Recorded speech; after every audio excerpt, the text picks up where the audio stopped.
My husband never loved me. The night my husband finally admitted he had never loved me, he said it as casually as if he were discussing the weather. We were standing in our kitchen at midnight. The dinner I had prepared for our 10th wedding anniversary was still untouched on the dining table. The candles had burned down, the food was cold, and the bottle of expensive wine I had bought remained unopened. Daniel had arrived home 4 hours late. He did not apologize. He simply loosened his tie, placed his phone on the counter, and stared at me with an expression I had never seen before. There was no anger in his eyes. There was no sadness either.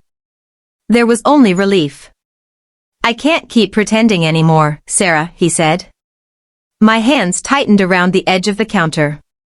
"Pretending what?" He looked away for a moment before answering. "Pretending that I love you." Those 6 words destroyed the life I thought I had built. For 10 years, I had believed Daniel and I had a strong marriage. It was not perfect, but I thought it was real. We met when I was 24.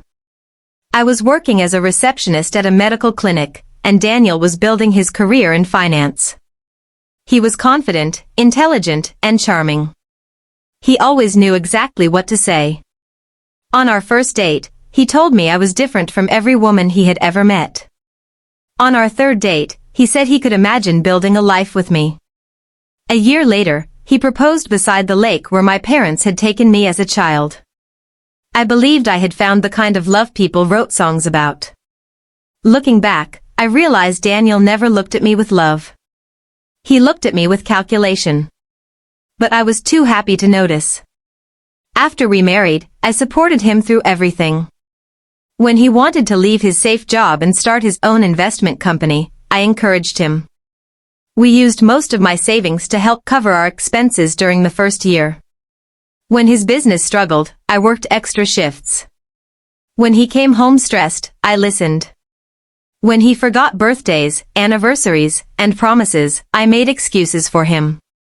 "He's under pressure," I told my friends. "He shows love differently," I told my sister. "He's doing all of this for our future," I told myself. Daniel eventually became successful. Very successful. His company grew, we moved into a beautiful house, and he started traveling for business. From the outside, our life looked perfect. But inside our home, I often felt invisible. Daniel stopped asking about my day. He rarely touched me unless we were in public and someone was watching. He bought expensive gifts instead of spending time with me. Whenever I tried to talk about our marriage, he accused me of being ungrateful. "You have everything," he would say. "What more do you want?" I wanted him. Not his money. Not the house. Not the vacations. I wanted the man who once promised that I would never feel alone again. But the more successful Daniel became, the more distant he grew. On our 10th anniversary, I decided to make one final effort. I recreated the dinner from our first date. I wore the blue dress he used to say was his favorite. I printed photographs from our relationship and placed them in a small album. On the final page, I wrote, 10 years down. Forever to go. Daniel did not even open it. Instead, he stood in our kitchen and told me our entire marriage had been a lie. I stared at him, waiting for him to take the words back. He did not. "Why did you marry me?" I whispered. Daniel sighed. "At the time, marrying you made sense." "Made sense?" "You were loyal. Supportive. Your family respected me. You helped me when I had nothing. Every word felt like a knife. So I was useful." "I didn't say that." "You didn't have to." He remained silent. Then I asked the question I was terrified to ask. "Is there someone else?" Daniel's eyes shifted toward his phone. That tiny movement told me everything. "Who is she?" He rubbed his forehead. "Her name is Vanessa." The name sounded familiar. Then I remembered. Vanessa Cole. Daniel's new business consultant. I had met her 6 months earlier at a company dinner. She was elegant, confident, and younger than me. She had shaken my hand and told me how lucky I was to be married to such an extraordinary man. All the while, she had been sleeping with him. How long? I asked. Almost a year. My stomach turned. Nearly a year of lies. Nearly a year of business trips that were not business trips. Nearly a year of smiling photographs, anniversary posts, and fake affection. Do you love her? Daniel finally looked directly at me. Yes. That answer hurt more than anything else. He had given another woman the love I had spent 10 years begging to receive. I felt tears filling my eyes, but I refused to cry in front of him. What happens now? I think we should divorce. He said it calmly, as though he had rehearsed the conversation. I'll make sure you're financially comfortable, he continued. You can keep the house. I don't want this to become ugly. That was when something inside me changed. Daniel believed money could erase what he had done. He believed I would quietly accept his decision because I had always been patient, forgiving, and afraid of losing him. But standing in that kitchen, I realized something. I had already lost him. Maybe I had never truly had him at all. I removed my wedding ring and placed it on the counter. You're right, I said. There's no reason for this to become ugly.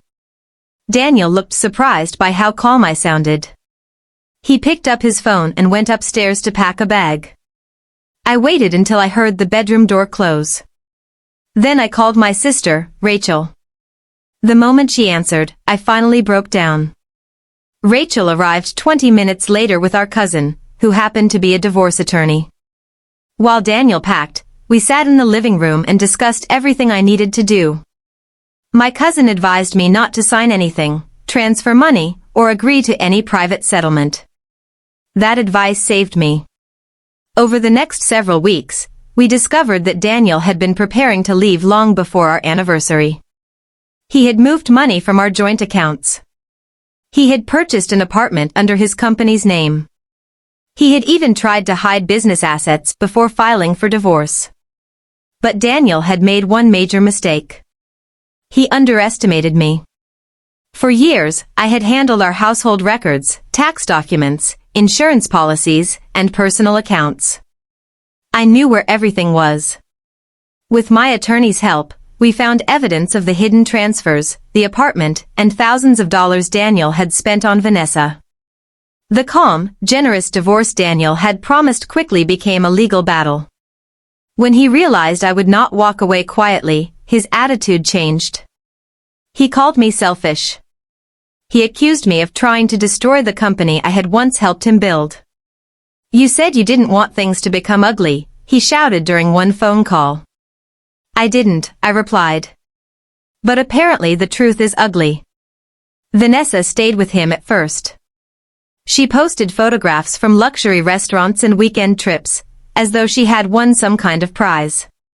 But when Daniel's financial situation became complicated, their perfect romance began to fall apart.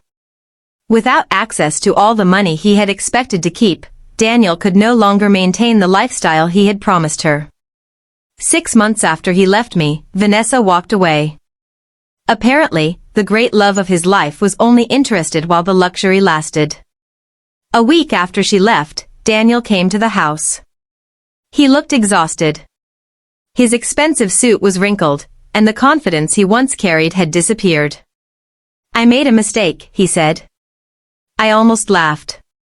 Which one? Leaving you. I crossed my arms. You told me you never loved me. I was confused. No, Daniel. For the first time in our marriage, you were honest. He stepped closer. We had a life together. We can rebuild it. That was the moment I understood what he truly missed.